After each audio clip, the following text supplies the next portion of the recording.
दोस्तों, बिहार में चुनाव के बाद कुर्सी को लेकर एनडीए में सिर्फ उटौवल चल ही रही थी कि सुप्रीम कोर्ट ने एक मामले पर सुनवाई करते हुए दूसरे राज्य की भाजपा सरकार को जमकर लताड़ लगा दी है। मामला सिर्फ डांट तक ही सीमित नहीं रह गया है, बल्कि चुनाव पर भी इसकी सीधी आंच आती हुई दिखाई दे रही है। कोर्ट ने सीधे तौर पर कह दिया है कि अगर बात नहीं मानी गई तो चुनाव प्रक्रिया को ही रोक दिया जाएगा।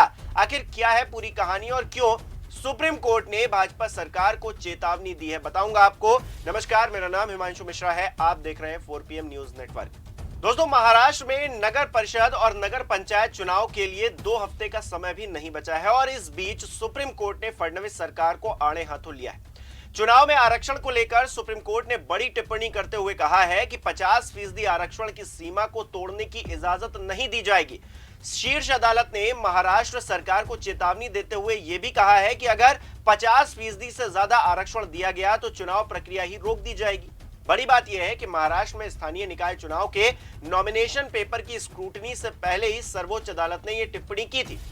सुनवाई के दौरान याचिकाकर्ताओं की तरफ से पेश सीनियर वकील विकास सिंह ने कोर्ट में विकास किशन राव गवली मामले का भी जिक्र किया। इसमें सुप्रीम कोर्ट ने महाराष्ट्र जिला परिषद और पंचायत समिति अधिनियम 1961 के तहत दिए गए 27% अन्य पिछड़ा वर्ग के आरक्षण को इस आधार पर रद्द कर दिया था, क्योंकि इससे 50% की जो सीमा थी वो टूट गई थी।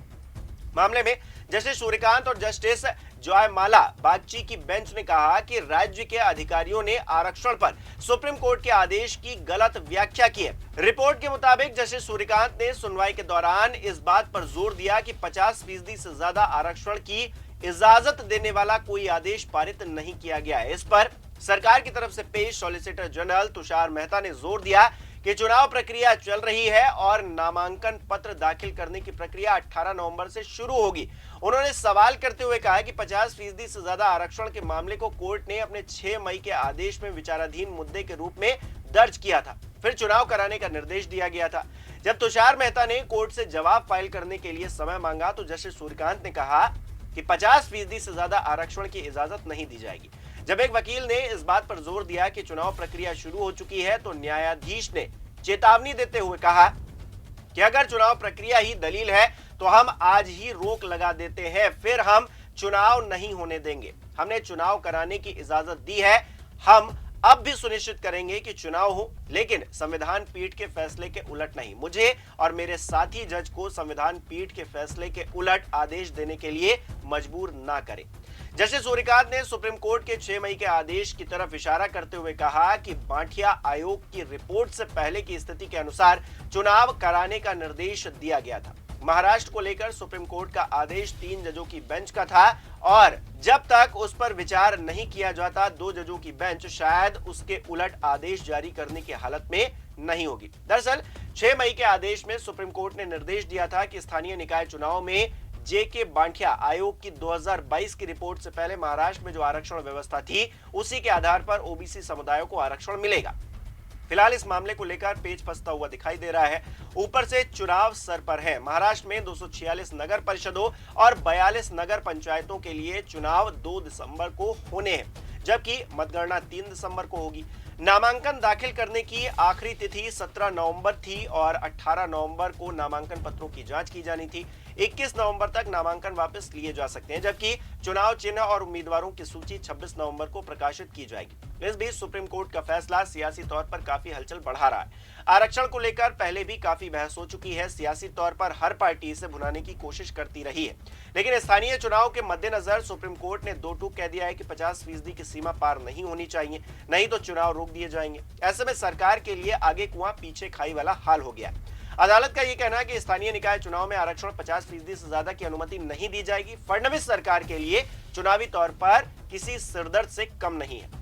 दूसरी तरफ सत्ताधारी महायुति के अंदर अंदरूनी मतभेद भी देखने को मिल रहे हैं। स्थानीय स्वराज संस्थाओं के चुनाव को देखते हुए बीजेपी ने पूरे राज्य में अपनी संगठनात्मक शक्ति बढ़ाने के लिए मेगा भर्ती अभियान शुरू किया है। इसमें बीजेपी ने ठाकरे गुट, शिंदे गुट, राष्ट्रवादी और कांग्रेस सभी दलों के नेताओं और कार्यकर्ताओं को शामिल करने की कोशिश शुरू की है। इसी कारण शिंदे गुट बेहद नाराज बताया जा रहा है। इसी वजह से शिंदे गुट के मंत्रियों ने 18 नवंबर को मुंबई में हुई राज्य मंत्रिमंडल की बैठक का अघोषित बहिष्कार किया। वैसे तो बाहर से सब कुछ ठीक ही लग रहा है, लेकिन अंदरूनी तौर पर बड़े मतभेद स्पष्ट हो रहे हैं। शिंदे गुट की नाराजगी के पीछे कई घटनाएं जिम्मेदार बताई जा रही हैं। नगर पालिका चुनाव के लिए नामांकन भरने की आखिरी तारीख खत्म हो चुकी है। इन चुनाव में कुछ जगह महायुति गठबंधन तो कुछ जगहों पर घटक दल अकेले चुनाव लड़ते दिखाई दे रहे हैं। कई नगर पालिकाओं में बीजेपी ने शिवसेना शिंदे गुट के उम्मीदवारों को अपने पक्ष में शामिल कर उन्हें टिकट दिया है। इसी कारण बीजेपी और शिंदे की शिवसेना के बीच राजनीतिक संघर्ष बढ़ गया है। अब आप इस सियासी टकराव और सुप्रीम कोर्ट के चुनावी आरक्षण को लेकर आए हालिया फैसले को किस तरह से देखते हैं, हमें कमेंट करके जरूर बताइएगा।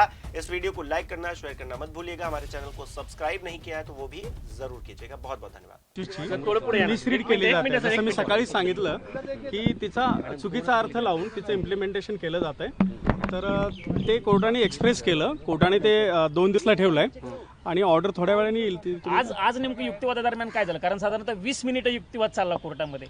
नाही, युक्तिवादाचा सेंटर पॉईंट तोच होता की जे 50%ची लिमिट एक्सीड होतीये ती चुकीच्या पद्धतीने होते। कारण अगोदर के कृष्णमूर्तीचं कॉन्स्टिट्यूशन बेंच जजमेंट आहे आणि विकास गवळींचं जे ट्रिपल टेस्टचं जजमेंट आहे तर त्याचं व्हायलेशन होत आहे। तर ह्या भोवती युक्तिवाद होता आणि कोर्टाचे ते प्रायमा फेसी लक्षात आलं की हे चुकीच्या पद्धतीने इंटरप्रिट करतात ती ऑर्डर आणि त्याचं इम्प्लिमेंटेशन करतात। पण आता याच्यामध्ये काय होऊ शकतं? कारण दिसतंय तर खरं ते उल्लंघन झालंय, 50%च्या वरती जातंय। कोर्टाने आज एक्सप्रेस केलं ओरली की तुम्ही इलेक्शन घ्यायचं तुम्ही घेऊ शकता, पण फक्त ती 50%ची लिमिट ब्रीच करू नका। म्हणजे थोडक्यात ते इलेक्शन कमिशनला ऑर्डर देत नाहीयेत, आम्ही हस्तक्षेप करत नाही, पण आमच्या आदेशाचं पालन करा हे सांगताय। आणि समोर म्हणजे इलेक्शन कमिशन किंवा स्टेट गव्हर्नमेंट हा एक्सक्यूज घेऊन आलं होतं की आता इलेक्शन प्रोग्राम इनिशिएट झालाय, नॉमिनेशन फॉर्म भरतायत, तर कोर्ट म्हणाला ते होऊ द्या, ते तुम्ही एक्सक्यूज घेऊ नका त्याचा, कारण ते जरी असेल तरी आम्ही ते सेट असाइड करू शकतो नंतर ॲप्रोप्रिएट स्टेजला। पण कोर्टाने असंही म्हटलं का की बांटिया कमिशन संदर्भात जो म्हणणं होतं की बांटिया कमिशनच्या पूर्वीची परिस्थिती म्हणजे बांटिया कमिशनचं